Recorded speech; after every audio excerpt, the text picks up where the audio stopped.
A Associação dos Diários do Interior dá início hoje a uma série de entrevistas com os candidatos a governador do Rio Grande do Sul.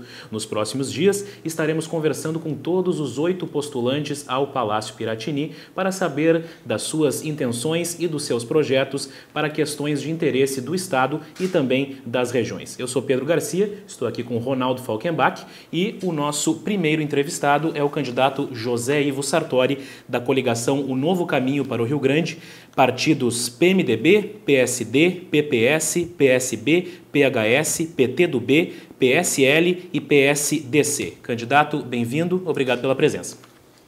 Muito obrigado a vocês e dizer para a Associação dos Diários do Interior do Rio Grande do Sul a minha satisfação de estar com vocês e com o público, os assinantes e aqueles que buscam a informação no jornal diário de todos os lugares que vocês representam como associação. Devo dizer que em 1998, acho que muitos de vocês nem nascidos não eram ainda, nós tínhamos uma bela parceria entre a Assembleia Legislativa e os Diários do Interior, e porque fui presidente da Assembleia e como presidente da Assembleia nós tivemos uma oportunidade de uma bela parceria para a divulgação de todos os trabalhos dos parlamentares do Rio Grande do Sul. Já faz algum tempo, mas me lembro que nós tínhamos recursos escassos, mas assim ainda tivemos a oportunidade de privilegiar bastante essa luta de todos os jornais do interior. Qual o senhor diria que vai ser a pauta ou a ação prioritária de seu governo caso o senhor seja eleito governador do Rio Grande do Sul?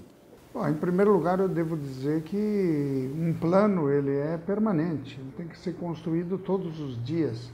Ninguém vai ter um plano de governo ou uma agenda de metas ou o nome que se der, um plano estratégico, que ele esteja concebido momentânea ou ocasionalmente, até porque é de longo prazo toda esta construção. Eu devo dizer que a primeira questão que um governo deve fazer quando assume é fazer o diagnóstico de toda a realidade financeira das organizações do Estado e saber como, com a sua equipe de forma integrada, vai procurar, a partir desse diagnóstico, implementar todas as prioridades que devam estar presentes. Claro que uma das grandes preocupações, acredito eu, na verdade, a questão financeira, que ela é fundamental nesse processo. E acho que o que deve ser feito é trabalhar a questão do governo no sentido de trabalhar para melhorar as condições e oferecer para a nossa gente sempre serviços públicos à altura das necessidades da nossa população. Bom, candidato Sartori, se o senhor for eleito agora em outubro, o senhor vai ser o primeiro governador eleito após as manifestações que a gente teve em 2013, que de alguma maneira continuam até hoje. De que maneira que a sua administração pretende responder a todos aqueles anseios que foram levantados nessas mobilizações? Na verdade, as mobilizações, elas foram uma ansiedade manifestada publicamente, mesmo que nos primeiros momentos não tivesse nenhum foco. Ninguém se reuniu, por exemplo, para encontrar qual era o objetivo da manifestação, mas o que se pôde aprender e compreender é de que esta população deseja governos e política melhores para todos. O que foi apresentado especialmente pela juventude, que tem essa sensação sempre presente de rebeldia, de indignação, o que eles desejam é que a política seja uma coisa séria, uma questão responsável e que o governante ele procure fazer sempre o melhor para mudar a vida das pessoas e a vida da nossa gente. E por isso que é preciso que todos nós tenhamos clareza de que não dá para prometer aquilo que não se pode realizar, sob pena de criar ainda mais frustração política, social e é também inconveniente para o procedimento político. Acredito eu, e isso tenho convicção, que se nós não participarmos também e nós não nos envolvermos diretamente, cada vez nós perdemos uma consciência social mais elevada e acabamos, evidentemente, diminuindo a qualidade da nossa participação. O envolvimento, a participação, a manifestação deve ser uma questão democrática. O que a população deseja é que os governos sejam eticamente responsáveis, mas, acima de tudo, sejam transparentes e ofereçam para a população serviços de qualidade. Agora, candidato, o senhor falou na sua primeira resposta sobre a questão financeira do Estado. E apesar de nós termos vários candidatos a governador, é consenso entre todos a importância da aprovação da lei que já tramita no Congresso, que renegocia a dívida do Estado com a União. Já houve diversos adiamentos da votação desse projeto no Congresso e até agora o governo federal não demonstrou exatamente uma disposição em ver esse projeto aprovado. Se o senhor for eleito, qual vai ser a sua estratégia e a sua ação para assegurar a aprovação dessa lei no Congresso? Eu acredito que a primeira questão a ser discutida e trabalhada por qualquer governante, seja no Rio Grande do Sul ou no país, estados que tenham dívidas com a União, o primeiro é colocar em vigor uma postura de que nós precisamos repensar a Federação Brasileira. O que é de responsabilidade da União, o que é de responsabilidade dos estados e dos municípios. Como eu estou falando para o interior, acho que a primeira questão de um governante estadual é ter uma grande parceria com os municípios, ser leal a eles, porque nos municípios normalmente se entrega para eles muitas responsabilidades e poucos recursos. Como eu fui prefeito do interior, eu sei o que representa essa realidade na área da saúde e da educação. Quanto à questão da dívida especificamente, essa questão da renegociação nasceu, não foi por causa do Rio Grande do Sul. Nenhuma liderança tinha levantado isso. Nasceu por causa das questões do município de São Paulo, ou a capital de São Paulo. Depois que veio essa recorrência para o Rio Grande do Sul. Eu acho que tem que ter uma posição forte, muito decidida. Não adianta, claro, renegociar a dívida é um papel importante, porque pelo menos alonga a dívida, que hoje deve ser em torno de 11%, né? Ou 12%, uns dizem, outros dizem que é 13%, mas eu acho que isso não é o suficiente, isso é apenas um alívio e apenas alonga a dívida. O que precisa mudar na relação com a União é critérios novos, é a questão do juro, você tem que ser esse juro, porque senão nós apenas vamos dar uma espichada no processo de endividamento e não resolveremos definitivamente. Claro que cabe a nós, governantes, também cumprir o nosso papel, que é racionalizar as despesas, cortar gastos inúteis e criar condições para o equilíbrio financeiro do Estado do Rio Grande do Sul, cortando algumas despesas, desde que não sejam aquelas que atendam às necessidades da sociedade. Candidato Sartori, ainda sobre essa questão de relação Estado e União. É um tema que não é novo, já pautou outras campanhas, que é a questão da Lei Candir, com queda de repasse de recursos para o Estado, empresas exportadoras que foram atingidas. Se a gente pegar, por exemplo, o setor fumageiro, inclusive algumas unidades chegaram a ser transferidas para Santa Catarina. O senhor vê margem para uma negociação com a União para alterar a atual sistemática e os prejuízos, principalmente, que a Lei Candir causou?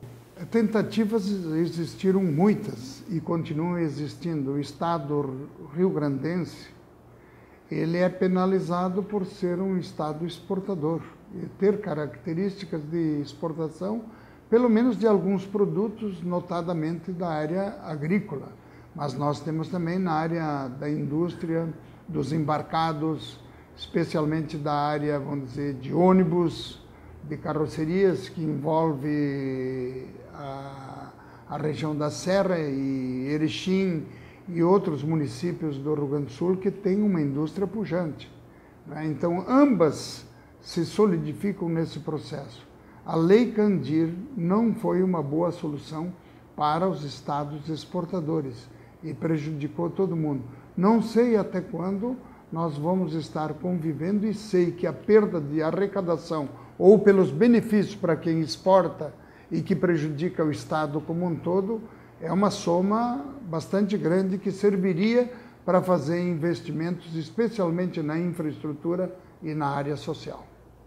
O que se observa, candidato, é que o desempenho econômico do Rio Grande do Sul ainda é fortemente dependente da produção agrícola, né? Quando nós temos uma safra boa, o Estado apresenta bons números econômicos. Quando, eventualmente, o Estado é atingido por alguma intempérie climática muito significativa, como um período de estiagem muito prolongada, os números do Estado não são tão bons. Considerando essa importância tão grande da agricultura para a economia do Estado, o que o Estado pode fazer para justamente que esses efeitos climáticos, esses fenômenos climáticos não impactem tanto, não prejudiquem tanto a economia do Estado como um todo? Olha, acredito eu que a ação na área agrícola, da agricultura familiar, dos pequenos produtores, das comunidades, vamos dizer, que não tem da grande produção, tem evoluído bastante.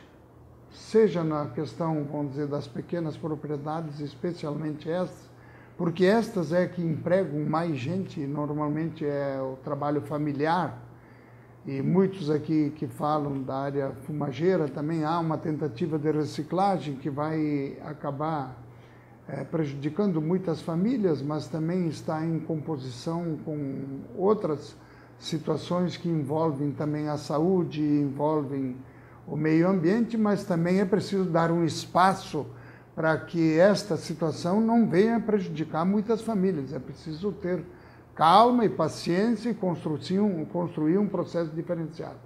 O que importa na agricultura é que seja a dimensão dela ou o papel dela na economia do Rio Grande do Sul, é que ela responde rapidamente para o desenvolvimento econômico, e se não fosse pela agricultura, com certeza nós não teríamos tido, nesses últimos 3, 4 anos, o desenvolvimento econômico que o Rio Grande do Sul construiu aqui. É oriundo basicamente da questão da agricultura. Por outro lado, eu me recordo também penalizado do governo Rigoto, que foi muito tranquilo, criou condições, vamos dizer, de entendimento no Rio Grande do Sul, daquelas guerrinhas, houve pacificação das famílias no Rio Grande, foi penalizado com 2 safras que prejudicaram, através da seca, toda a economia do Rio Grande do Sul.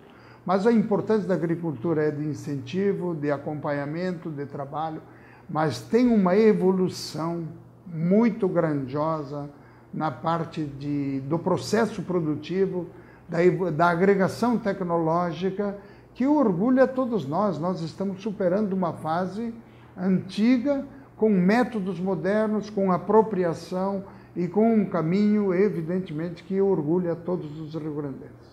Nessa área ainda, candidato Sartori, do campo, a gente tem acompanhado nos últimos anos uma tendência muito forte do jovem deixar o campo. E a gente sabe que a maior parte das propriedades no estado são propriedades familiares. Como é que fazer para manter o jovem no campo se o senhor for eleito? Olha, nós tivemos uma experiência em Caxias do Sul que acredito eu que ajuda a fazer isso. Nós conseguimos fazer em 8 anos asfaltamento de 180 quilômetros aproximadamente de estradas do interior, o que permitiu ligar todos os distritos com asfalto com o centro urbano, seja pela Rota do Sol, seja pela BR, seja pela rodovia estadual, seja pelos outros caminhos existentes, não é? E não apenas os distritos, mas também mais outras 30 e tantas comunidades que tiveram acesso facilitado, que serve para a produção, serve também para o filho permanecer na colônia, mas estudar na cidade, que serve também para ele ir comprar, adquirir e chegarem as mercadorias também aos centros da colônia ou do interior, da zona rural. Eu falo de colônia porque nós temos um hábito que é diferente de outras regiões que chamam de zona rural e nós chamamos de colônia. Mas a gente nota que há uma evolução e nem por isso nós perdemos a capacidade de produção. É um dos melhores produtos internos brutos da agricultura dentre todas as cidades do Rio Grande do Sul. E com apenas 5% da população morando na área rural. Então isso tudo tem que incentivar as comunidades, por isso que tem que ter parceria entre o Estado e os municípios, para que num trabalho de fundo a fundo que a gente possa construir, aquelas que são necessidades localizadas ou das economias locais, elas possam ser trabalhadas respeitosamente e de forma emparceirada com os municípios. E eles poderem, recebendo algum recurso, poder fazer a obra que é necessária na sua comunidade, que às vezes dá garantia, mas também dá qualidade de vida. Candidato, o senhor falou há pouco sobre cortar gastos inúteis e é cada vez mais presente no debate eleitoral brasileiro a necessidade de um manejo mais rigoroso dos recursos públicos. Lhe pergunto, se o senhor for eleito, onde exatamente serão feitos esses cortes de gastos? O senhor pensa em cortes de cargos, cortes de secretarias? Por onde o senhor vai começar? Olha, acho que administrativamente, primeiro, se a gente tiver responsabilidade política, quando eu disse antes que não se pode prometer aquilo que não se vai realizar, é preciso fazer um diagnóstico inteiro do aparelho do Estado. Ninguém vai fazer uma coisa de chegar e dizer que todo mundo é marajá. Nós já tivemos essa experiência, já tivemos uma grande frustração. E depois deu no que deu.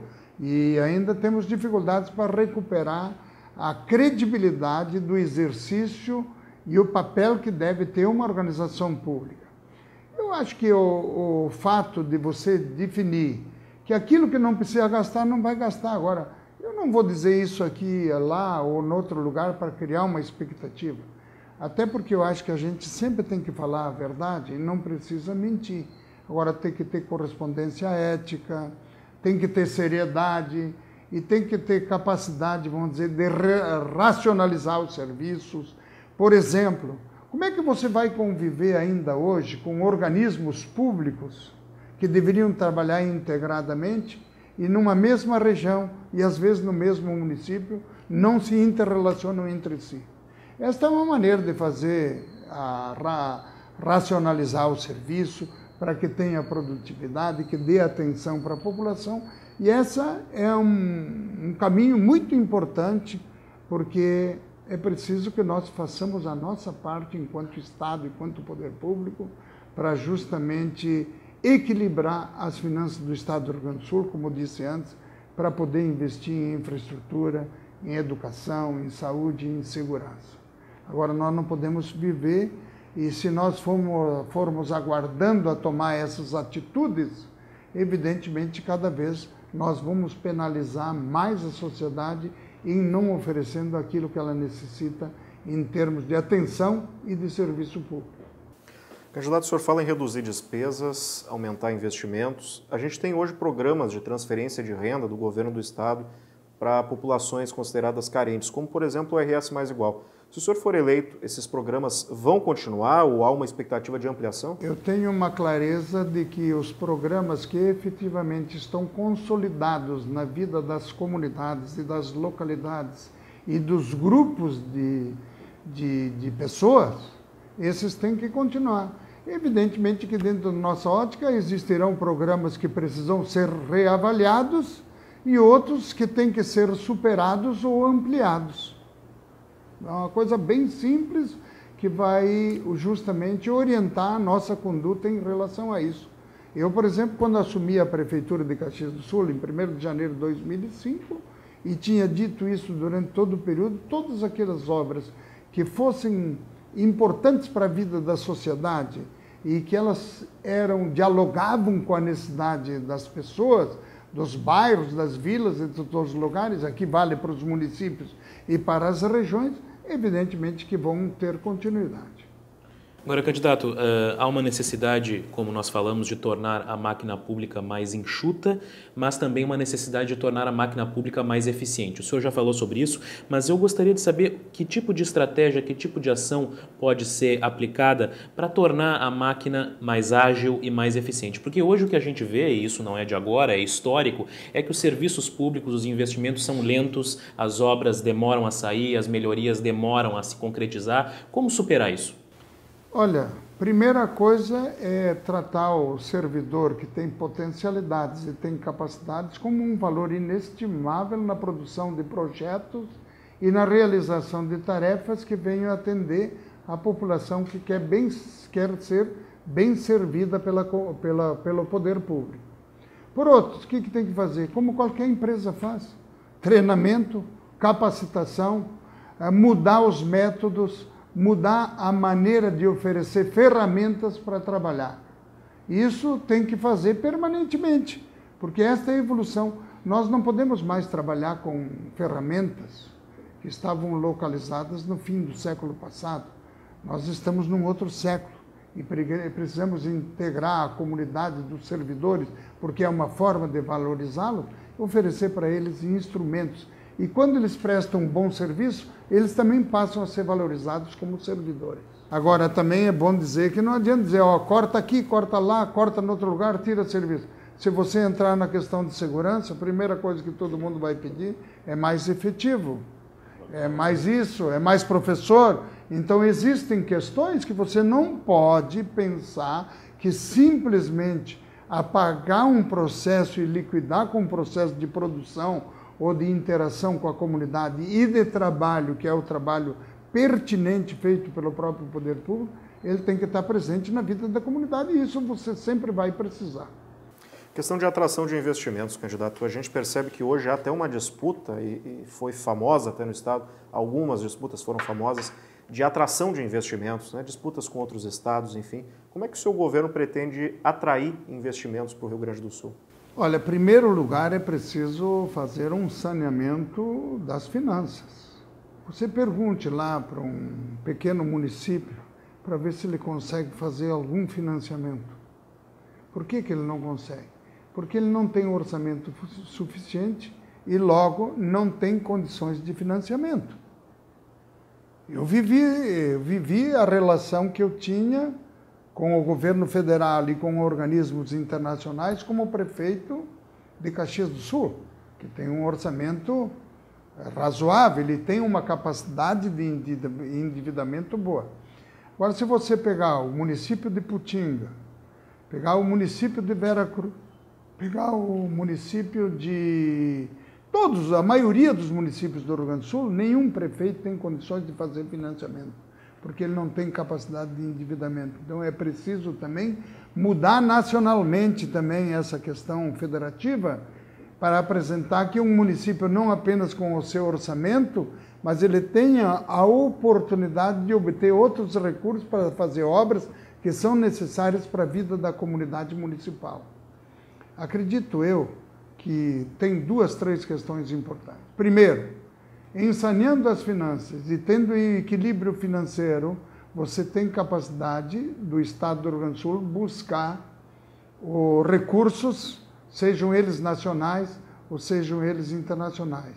Você pode captar recursos nacionais e internacionais, desde que o Estado tenha condições e capacidade de obter esses financiamentos, porque se ele tem um endividamento grande, ele não pode mais se endividar, porque tem a lei de responsabilidade fiscal, que é aquela que te obriga, inclusive em termos de administração interna, da própria máquina pública e a capacidade que ele tem que fazer. Mas tem que ter equipe que elabore projetos para captar recursos dentro do país e fora do país. E existem outras maneiras também para fazer obras que podem ser feitas em parceria entre o organismo público e as organizações privadas da sociedade.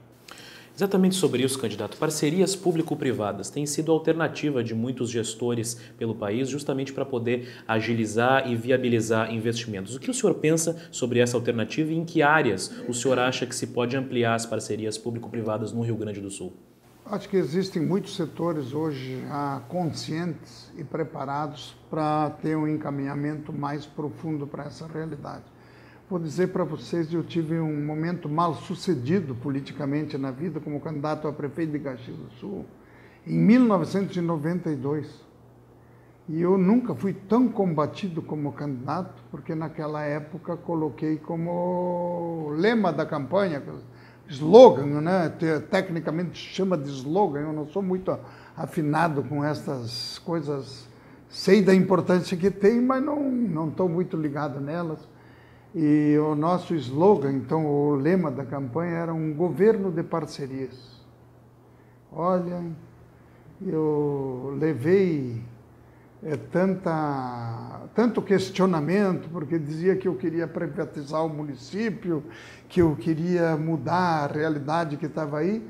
As mesmas pessoas que me combateram, hoje eu vejo elas falando sobre parcerias, a importância que tem, a necessidade. Então, isso é uma necessidade hoje. É preciso fazer agora. Pode ser público, só público, pode ser público-privado, pode ser só privado.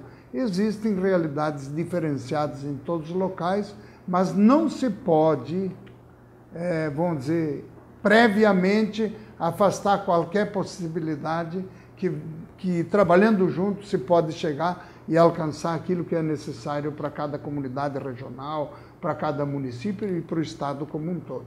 A parceria é sempre muito importante, desde que o Estado saiba fiscalizar e controlar todos esses processos. Existe outra maneira que é do consórcio regional, existem outras maneiras que são aquelas da concessão pública, enfim, todas as maneiras, aquela que ficar melhor e que for objetivamente melhor para alcançar melhores resultados, eu acho que essa caminhada também a gente tem que desbravar e fazer.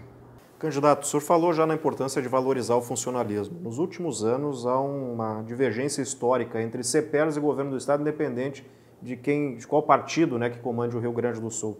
Há uma discussão sobre o pagamento do piso. O Estado diz que o atual indexador não serve de base, é impossível cumprir nos atuais critérios, né, o pagamento do piso. A sua avaliação, é possível pagar o piso hoje para o magistério? Ou, se não é possível pagar, de que maneira ou que compromisso que o senhor pode assumir em relação à valorização salarial, especificamente do magistério gaúcho? Olha, eu diria assim, eu conheço essa movimentação desde 1979. Eu era vereador quando começaram os grandes debates, questionamentos, greves, paralisações, ainda em 1979, acho que era no governo ainda do Amaral de Souza, se não me falhar a memória. E depois continuaram em todos os governos. Nenhum governo, acho que até os professores já estão cansados dessa possibilidade. Evidentemente que foi criado as condições de se ter um piso salarial, e acho que é importante para os professores serem valorizados também por aquilo que ganham, mas eu poderia dizer para vocês todos que hoje deve beirar um passivo do piso salarial do magistério do Rio Grande do Sul em torno de 10 bilhões de reais. É uma realidade que está aí. O que você vai fazer? É lei. Então a lei tem que ser cumprida. Agora, a primeira questão é ter diálogo, ter entendimento e buscar maneiras. Tem que cumprir a lei, vamos encontrar formas de que mudanças precisam ser feitas, que maneira vamos encontrar como caminhada para saldar, evidentemente, esse compromisso com todo o magistério. Mas é preciso ter clareza que vai ter que ter algum tipo de mudança para poder ser exequível o pagamento. Se eu não tivesse nenhuma responsabilidade, eu diria assim, não, deixa para mim que eu vou cumprir isso aí, vou pagar. Não, estou dizendo que é preciso dialogar, é preciso se entender, é lei, precisa ser cumprida, vamos encontrar juntos e coletivamente, não apenas com os professores de governo, mas também com a sociedade, com os pais que colocam seus filhos na escola, com as comunidades regionais, com todo mundo, para que a gente encontre um caminho de saldar essa dívida. Outro ponto que interessa diretamente ao funcionalismo, candidato, é em relação ao IP, porque em algumas regiões do estado está havendo uma situação de verdadeiras debandadas de médicos que estão deixando o IP porque alegam que os valores pagos pelo estado não são suficientes. E aí, diversas especialidades em algumas regiões ficam desassistidas de médicos. O que o estado pode fazer para melhorar a situação? Nós já tivemos algumas mudanças em relação ao IP. Eu me recordo, era deputado estadual, que se criou o primeiro percentual de contribuição e que era bem pouca bem pouca coisa, eram em torno de 2% da contribuição que se fazia, e foi um pandemônio. Hoje já há uma consciência de todos os servidores de que realmente para ele é garantir o atendimento, seja previdenciário, seja da saúde, seja a parte médica ou dos serviços, ele precisa, evidentemente, também contribuir com esse processo. Por outro lado, eu vejo que outros separaram a questão da saúde da questão da previdência, propriamente dita. E isso já modificou um pouco. O Estado se responsabilizaria de colocar os recursos que são necessários.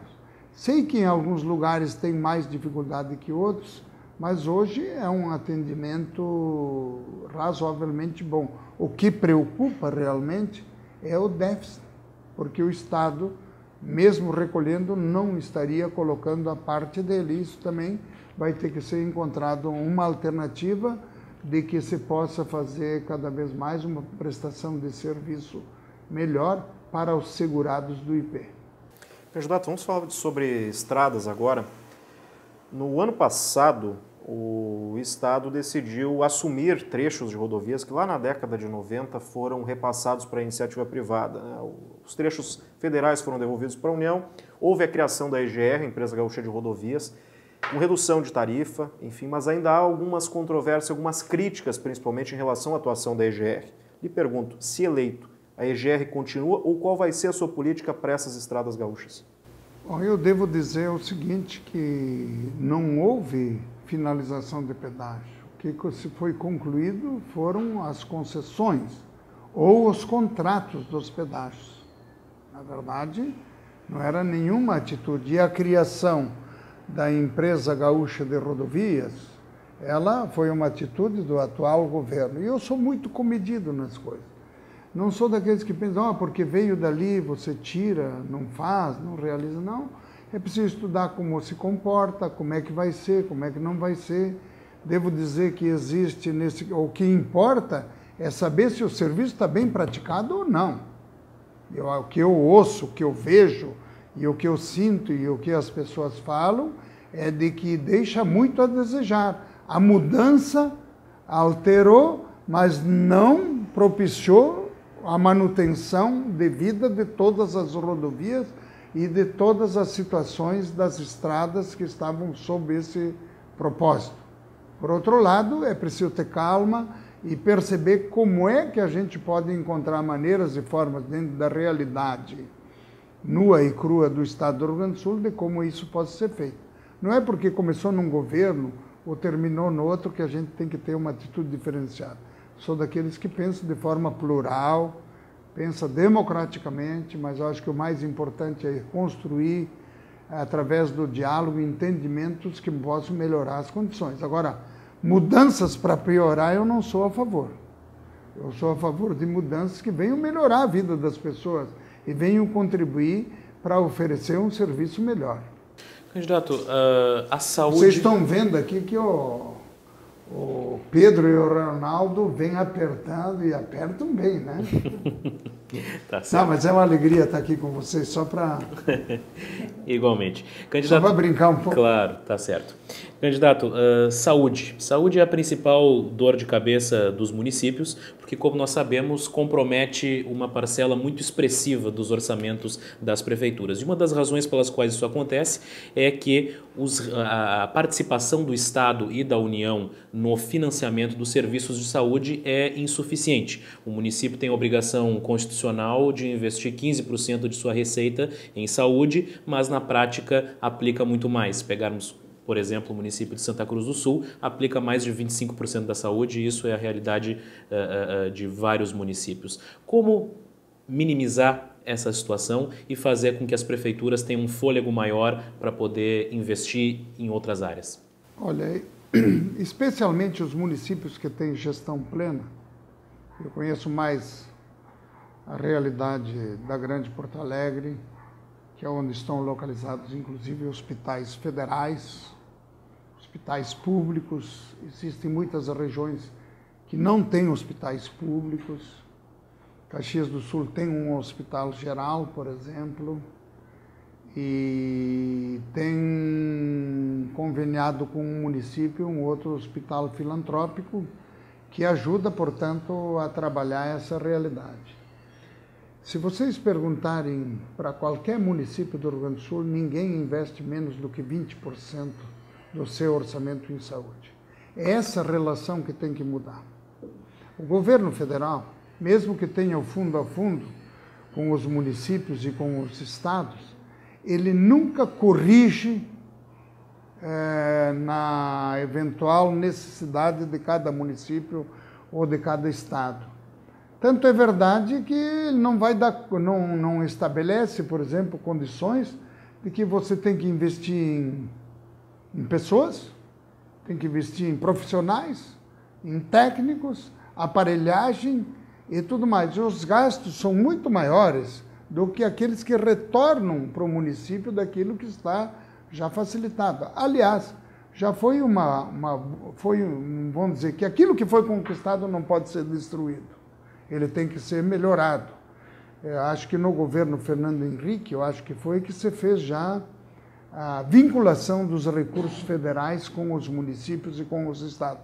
Já foi um grande ganho, como já existe na educação também. Podem não ser suficientes, eles têm que ser melhorados, não é? Então, mas aquilo que é corrigido é sempre insuficiente.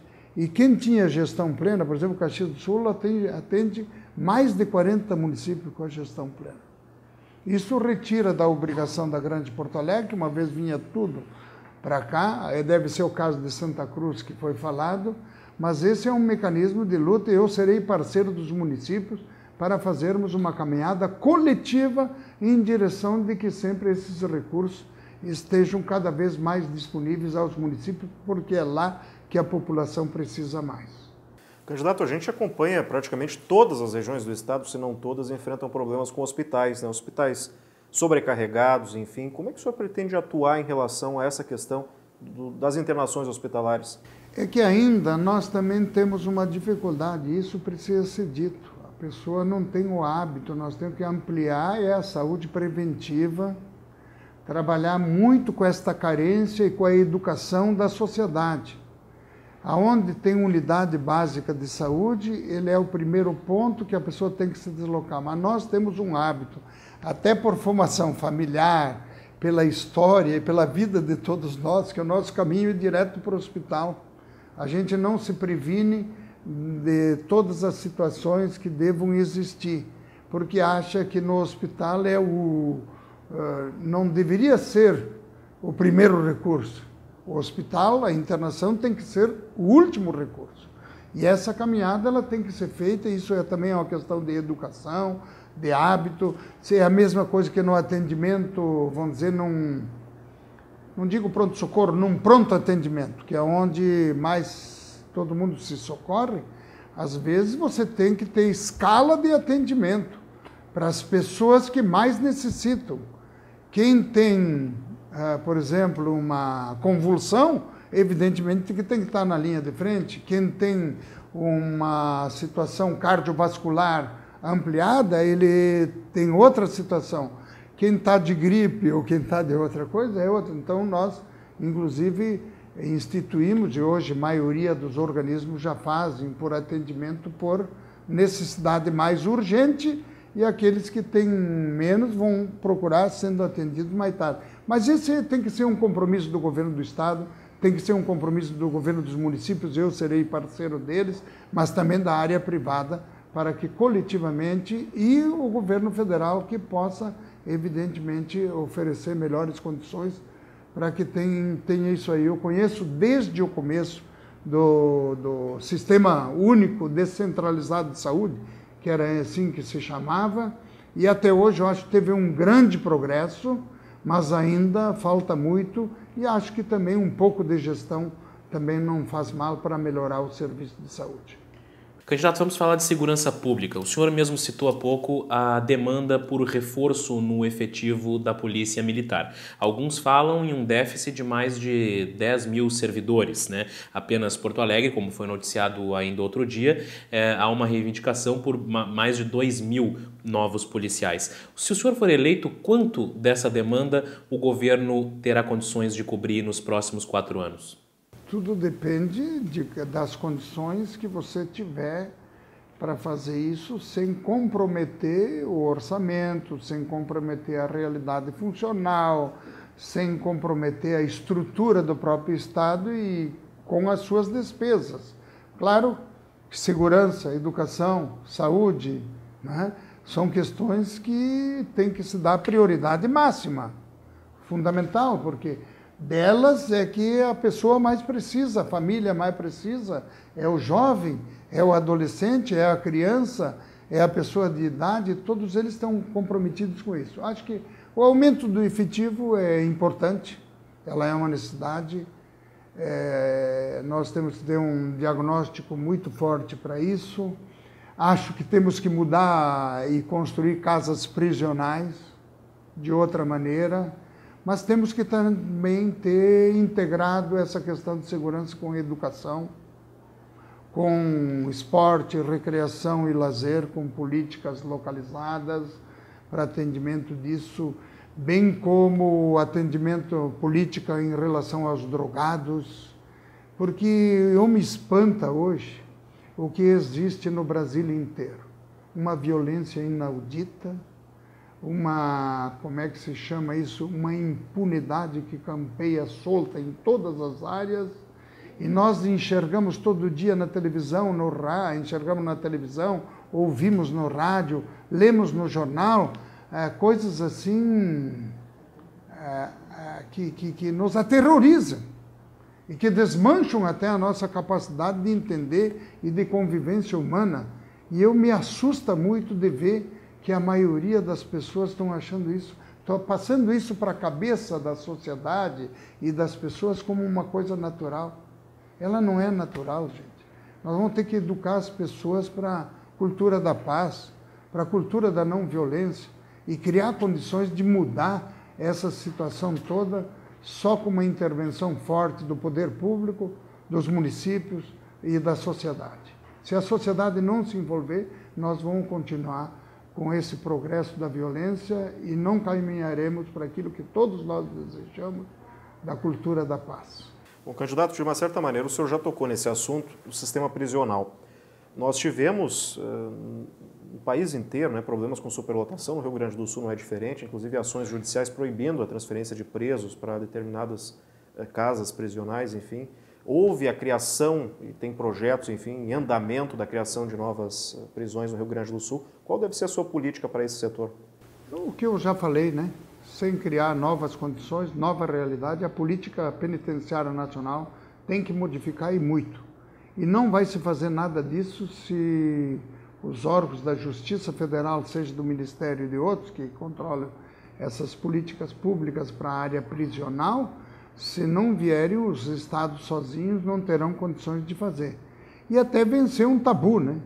Ninguém deseja a casa prisional ou penitenciária perto da sua comunidade. Essa é outra questão que precisa ser vencida e ela é necessária para ser feita e atender a isso. E acho que há muito tempo que a União não investe nessa questão. E hoje, infelizmente, é muito deteriorado e o Estado vai procurar fazer a sua parte para construir essa realidade nova que precisa ser feita, ou nas experiências que já estão sendo feitas, inclusive pensando aí em parcerias público-privadas para essa área que alguns estados têm feito e têm dado um resultado muito positivo.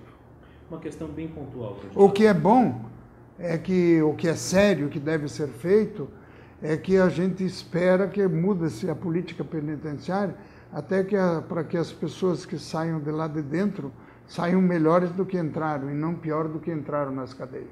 Uma questão bem pontual, candidato, ainda sobre esse assunto. Presídio Central de Porto Alegre, algo que interessa a todo o Estado. Se o senhor vencer a eleição e se tornar governador, qual vai ser o futuro do Presídio Central? Eu acho que eu vou esperar a conclusão das atividades que o próprio governo vem fazendo na atualidade. Candidato, lá no começo eu lhe perguntei sobre as manifestações, do ano passado. Para fechar sobre esse assunto, manifestações, um dos temas apontados foi a questão do transporte, que o custo do transporte para as famílias tem aumentado mais do que a inflação e tem pesado no bolso do trabalhador. Como é que o senhor pretende lidar com isso? É possível o Estado subsidiar o valor da passagem? Eu acho muito difícil. Também propiciou algum pouco de exagero que pode chegar no limite, às vezes, de tu responder diante do reclamo, da solicitação e da reivindicação.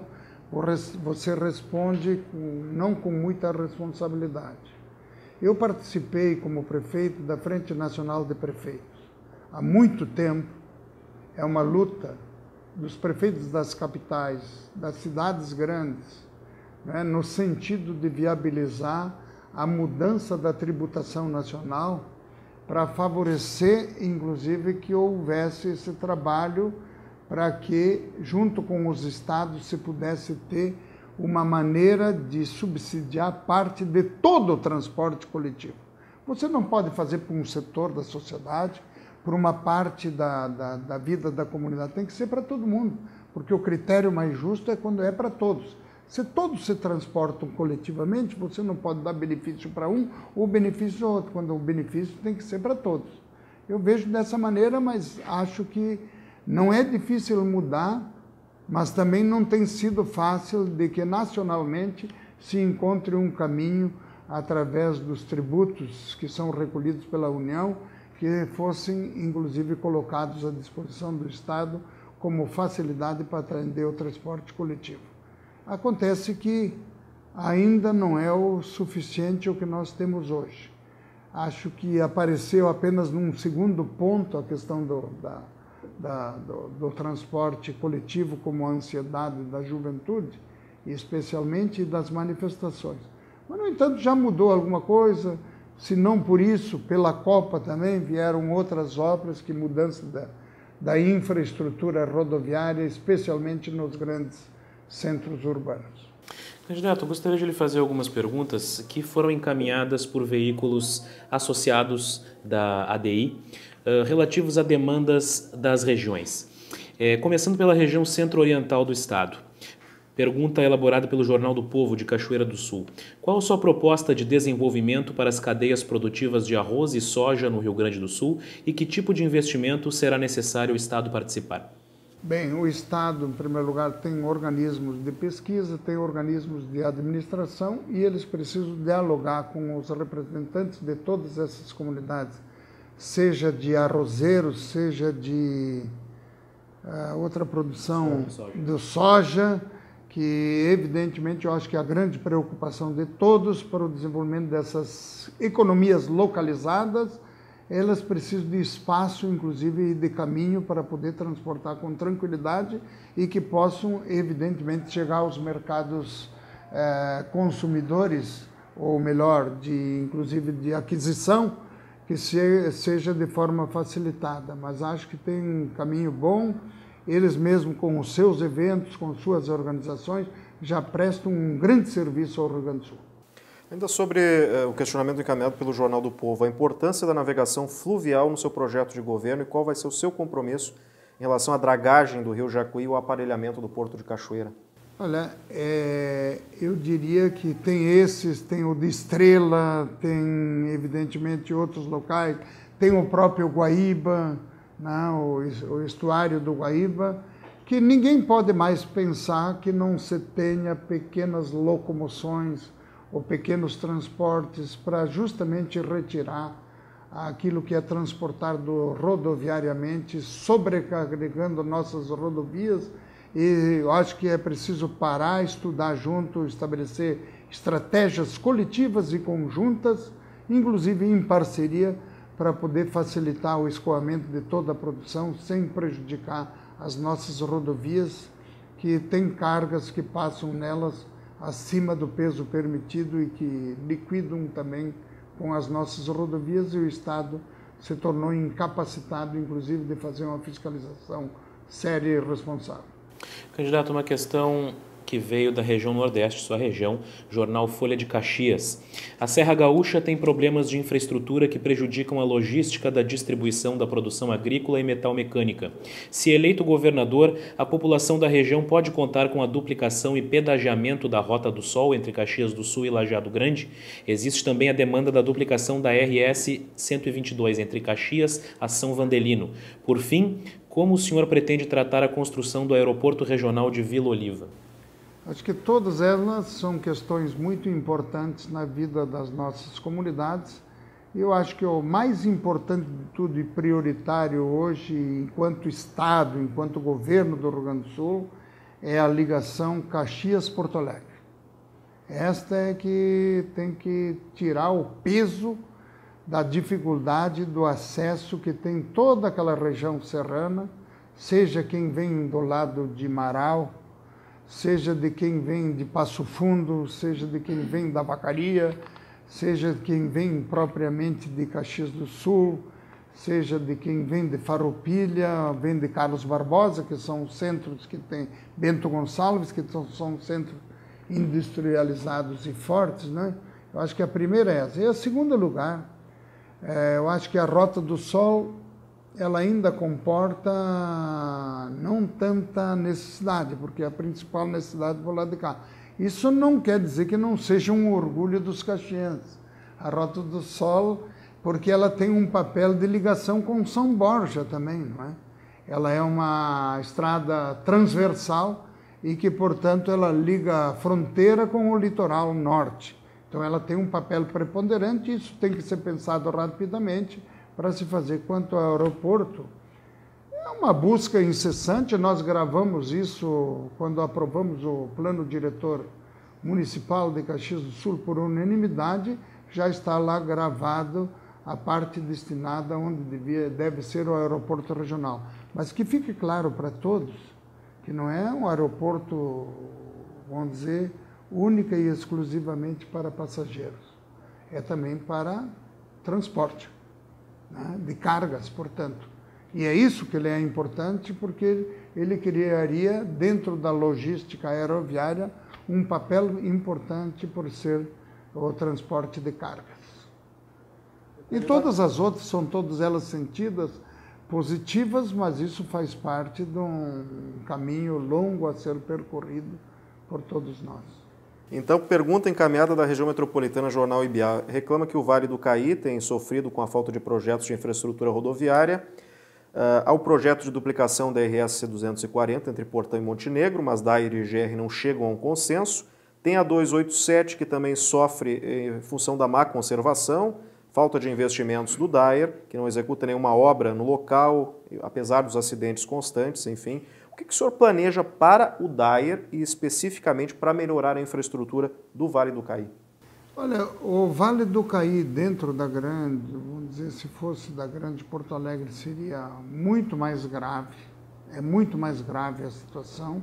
Por isso, o olhar do governo do Estado, ele primeiramente tem que olhar de forma diferenciada para a grande Porto Alegre. Nós pensamos num organismo que possa ser uma autoridade metropolitana para coordenar todos os processos e que vai em direção não apenas à grande Porto Alegre, porque ela liga com o Vale do Caí, ela liga com a Serra, ela liga com Guaíba, Eldorado, ou quem vai em direção à Zona Sul, e liga, evidentemente, até com Viamão, que está dentro dessa realidade da grande Porto Alegre, propriamente dito. Acho que os organismos do Estado têm que se aparelhar e serem instrumentalizados para produzirem projetos, fiscalizarem bem, trabalharem bem, mas que tenha produção e que redunde em benefícios para todas essas comunidades. O que não pode é não existir projeto, ou entendo o dinheiro, não saber fazer licitação para que a obra saia, e não ter um compromisso com o desenvolvimento total e integral do Estado do Rio Grande do Sul. Candidato, uma pergunta da região Noroeste, Jornal Nacional. Passo Fundo é polo de uma importante região em que a logística é fundamental para o desenvolvimento. Para melhorar o sistema rodoviário, existem 2 projetos de duplicação, a RS 324 entre Passo Fundo e Casca e RS 135 entre Passo Fundo e Erechim, ambos parados no governo do estado. Qual a promessa ou proposta do candidato para viabilizar a duplicação destas 2 importantes rodovias? São necessários todos os estudos, os projetos que são necessários, inclusive o de viabilidade técnica e financeira. Bom, candidato José Ivo Sartori, agora uma pergunta especificamente envolvendo o Vale do Rio Pardo. A base da economia da região é o tabaco, que sofre muitas campanhas internacionais de redução de consumo, o próprio cigarro, que é mal visto atualmente pela sociedade, enfim. Que medidas que o senhor pretende adotar para a manutenção, né, dessa principal base da economia do Vale do Rio Pardo e para manter também o sustento da economia e principalmente dos produtores da região? Eu quero dizer que, pelo que eu tenho acompanhado, tenho ouvido, tenho me informado, eu acho que o caminho está bem traçado, existem pequenas divergências, mas há um entendimento já, inclusive com alguns setores querendo fazer uma passagem para outro tipo de economia, para outro tipo de produção, porque pelas questões até internacionais, que não são apenas nacionais, de realidade aí, existem exigências, mas parece estar se construindo um bom processo de entendimento, de negociação, de diálogo. Eu estive há bem pouco tempo, inclusive, com os pequenos produtores, estive também com pessoas que já vão alternando outro tipo de produção na área de pequena produção, de quase que artesanal, familiar, e que ajuda, evidentemente, a que nenhuma família perca as condições de ter uma vida saudável, de ter um rendimento e garantir essa atividade. É claro que ninguém vai pensar hoje que nós vamos chegar e ter a mesma história e a mesma trajetória do que antigamente. E eu acho que as pessoas estão tendo boa vontade, as lideranças políticas estão sendo sensíveis, as lideranças públicas, as lideranças da sociedade estão ajudando e muito bem a construir uma nova realidade. E ela tem que ser, porque tem que oferecer para as famílias e para as pessoas uma alternativa que lhe possa sustentar a sua família. Para terminar, candidato, uma demanda que também pertence ao Vale do Rio Pardo, mas que já foi citada, inclusive, na pergunta que foi enviada pela região metropolitana, que é a duplicação da 287. É uma demanda importante para o Vale do Rio Pardo, porque é a principal ligação entre a nossa região e o sul do estado, e nós somos uma região industrializada, produtiva, enfim, que precisamos dessa via para fazer o escoamento da produção. É uma demanda antiga, nunca houve uma evolução significativa. Pode-se esperar isso no seu governo? No mínimo, estudar o processo e fazer os encaminhamentos. Você vê que na região metropolitana tem, além, porque elas vão, de uma forma ou de outra, todas elas vão fazer uma associação, vamos dizer, ou uma integração em termos de rodovias. Tem mais, eu acho, a 290 também, que ela pode ser ligada, pode ser trabalhada nessa direção. Tem mais a RS 10, né, que ela pega a ponta também saindo por fora, que ainda não tem um projeto, mas está sendo estudado. Tem a 448, né? Tem a eu não sei, vamos dizer, 118 deve ser, mas essa que liga de certa forma aqui, que passa por Gravataí, que pode desembocar em Viamão também, ajuda a todas elas. Tudo isso tem que ser feito dentro de uma realidade nova, uma situação nova. O erro, acho eu, é antigo, histórico, na medida em que todos nós, nas nossas comunidades, vamos dizer, de Caxias do Sul, do Vale do Caí, do Vale do Rio Pardo, Santa Cruz e companhia, né? Cresceram. Há 30, 40 anos, ninguém pensava que as nossas comunidades teriam uma densidade demográfica tão elevada.